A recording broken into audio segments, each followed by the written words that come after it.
Radhe Radhe and जय भोलेनाथ। आप सभी को welcome back to my channel study with Sharma में। आज मैं यहाँ जो क्लास 10 उसका जो थर्ड चैप्टर है टू स्टोरीज अबाउट फ्लाइंग, उसका जो पार्ट फर्स्ट है, ठीक है, हिज फर्स्ट फ्लाइट, उसके जो इंपॉर्टेंट क्वेश्चंस एंड आंसर्स है मैं वे कराने जा रहा हूँ।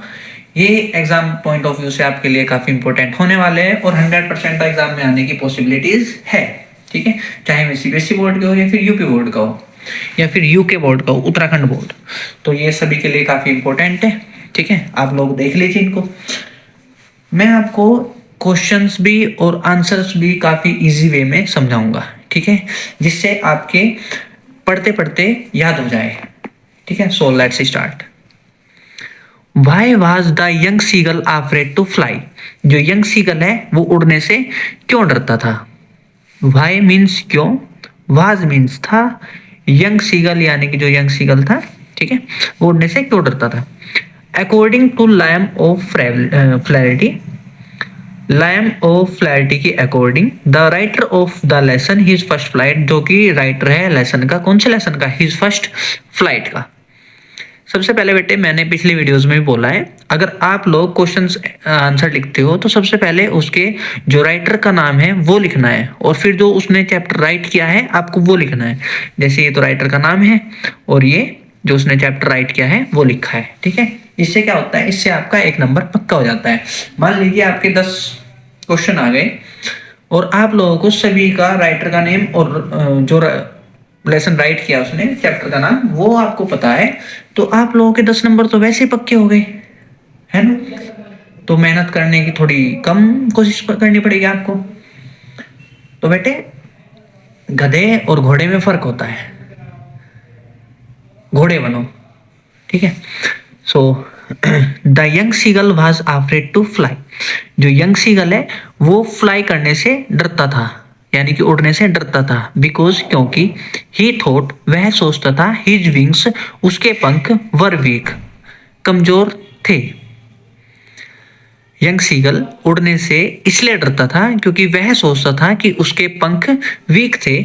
ही वॉज स्केयर्ड, वह डरता था, that he would fall down into the sea, क्योंकि वह समुद्र में नीचे गिर जाएगा। फॉल डाउन यानी कि नीचे गिरना, इनटू द सी समुद्र में, ठीक है।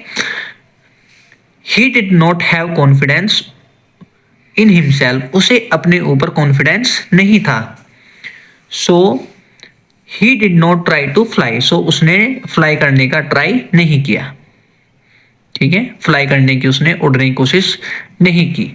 इसलिए आए बेटे समझ में। चलो मैं दोबारा फिर से बताता हूँ आप लोगों को। लायम ऑफ फ्लैरिटी के अकॉर्डिंग, जो कि हिज फर्स्ट फ्लाइट लेसन के राइटर हैं, वे बोलते हैं कि जो यंग सीगल है वो उड़ने से इसलिए डरता है क्योंकि वह सोचता है कि उसके पंख वीक है, कमजोर है। वह इसलिए डरता है क्योंकि वह सोचता है कि वह नीचे समुद्र में गिर जाएगा। उसको अपने ऊपर कॉन्फिडेंस नहीं है, सो इसलिए वह उड़ने की ट्राई नहीं करता। Got it? Are you getting me? I think आप लोगों को ये समझ में आ गया होगा। नेक्स्ट क्वेश्चन पे आते हैं। Character sketch of young seagull, जो यंग सीगल है उसका कैरेक्टर स्केच आप लोगों को लिखना है, ठीक है। तो आइए स्टार्ट करते हैं। The young seagull is the main character of the story. सबसे पहले आप लोगों को क्या करना है, पहले आप लोगों को उसका लेसन के राइटर का नाम लिखना है, फिर जो लेसन उसने राइट किया है आप लोगों वो लिखना है, ठीक है। आएगा नंबर पक्का। उसके आगे से फिर यहाँ से स्टार्ट करना है आपको। जो यंग सीगल है वो मेन कैरेक्टर है स्टोरी का, ठीक है। इन द बिगिनिंग, शुरू में क्या होता है, he is very afraid to fly, वह उड़ने से काफी डर रहा है ना। शुरू में क्या हो रहा है, वह उड़ने से डर रहा है। ही थिंक, वह सोचता है, his wings are weak and will not hold him in the air, जो उसके पंख है वे काफी वीक है और नहीं होल्ड कर पाएंगे उसको हवा में, ठीक है। वह सोचता है कि उसके पंख काफी वीक हैं और उसको हवा में नहीं होल्ड कर पाएंगे, नहीं पकड़ के रख पाएंगे उसको हवा में, वह नहीं हवा में उड़ पाएगा, नहीं, वह हवा में नहीं रुक सकेगा। ओके, ही इज स्केयर्ड, वह डर रहा है, that he will fall into the sea, कि वह समुद्र में गिर जाएगा, ठीक है।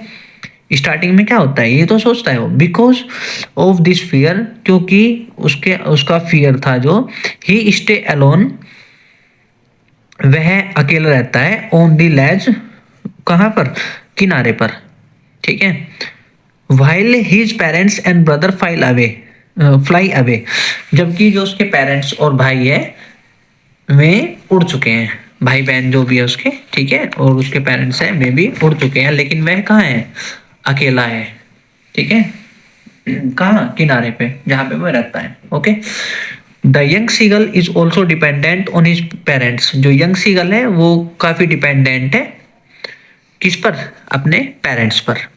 ही waits for them to bring food and does not try to fly, वह वेट करता है, ठीक है, कि वे उसके लिए खाना लाएंगे, और वह नहीं उड़ता, नहीं ट्राई करता उड़ने के लिए।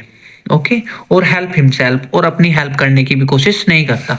अब आप लोग एक चीज देखिए, अगर आपकी मम्मी सुबह सुबह आप लोगों को बेड पर ही नाश्ता के दे देती है, सुबह सुबह बेड पर ही ब्रेकफास्ट, आप लोगों के लिए चाय ले आती है, कॉफी ले आती है, तो क्या आप लोग उठोगे बेड से, नहीं उठोगे, क्यों, क्योंकि आपको बैठे बैठाए सब चीज मिल रही है। अगर आपकी मम्मी बोल दे कि बेटा तब तक आपको लोगों को नहीं मिलेगा जब तक आप लोग नहीं उठते, तो क्या होगा, आप लोगों के पेट में चूहे कूदेंगे, अब चूहे कूदोगे तो फिर आप लोग फिर उठोगे भी, अपना मुंह भी धोओगे, नहाओगे, पूजा पाठ करोगे अपनी, ठीक है, उसके बाद आप लोग खाना खाओगे, क्यों, क्योंकि आपके पेट में भूख लग रही है, और इसके पेट में भूख लगने से पहले इसको खाना मिल जाता था, तो ये क्यों ट्राई करेगा उठने की, ठीक है। लेकिन उसके बाद में क्या होता है, ही फील्स हंग्री, वह हंग्री फील करता है, ठीक है, भूखा फील करता है, वीक कमजोर फील करता है, और सैड और दुखी फील करता है, but still does not try to jump, लेकिन वह अभी भी जंप करने के लिए ट्राई नहीं करता, बिकॉज ऑफ फियर, डर के कारण, ठीक है। लेटर बाद में, his hunger becomes very strong, जो उसकी भूख है वो बहुत ज्यादा बढ़ जाती है। वैन हिज मदर, जब उसकी मम्मी कम्स नियर हिम, उसके पास आती है, with a piece of fish, एक फिश के टुकड़े के साथ। Okay, he forget his fear, वह अपना डर भूल जाता है, and jump for the food, और खाने के लिए जंप लगा देता है।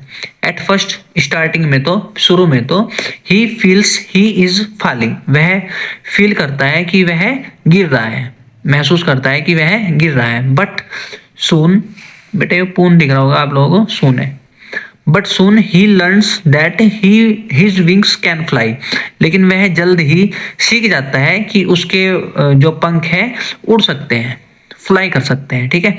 He starts flapping his wings, वह अपने विंग्स को फ्लैप करना स्टार्ट कर जाता है। फ्लैप होता है बेटे फड़फड़ाना, जब पक्षी उड़ता है तो पहले फड़फड़ाता है ना अपने पंखों को उड़ने से पहले, ठीक है, तो वह अपने विंग्स को फड़फड़ाना स्टार्ट कर देता है, एंड फील्स हैप्पी, और खुश महसूस करता है, ठीक है।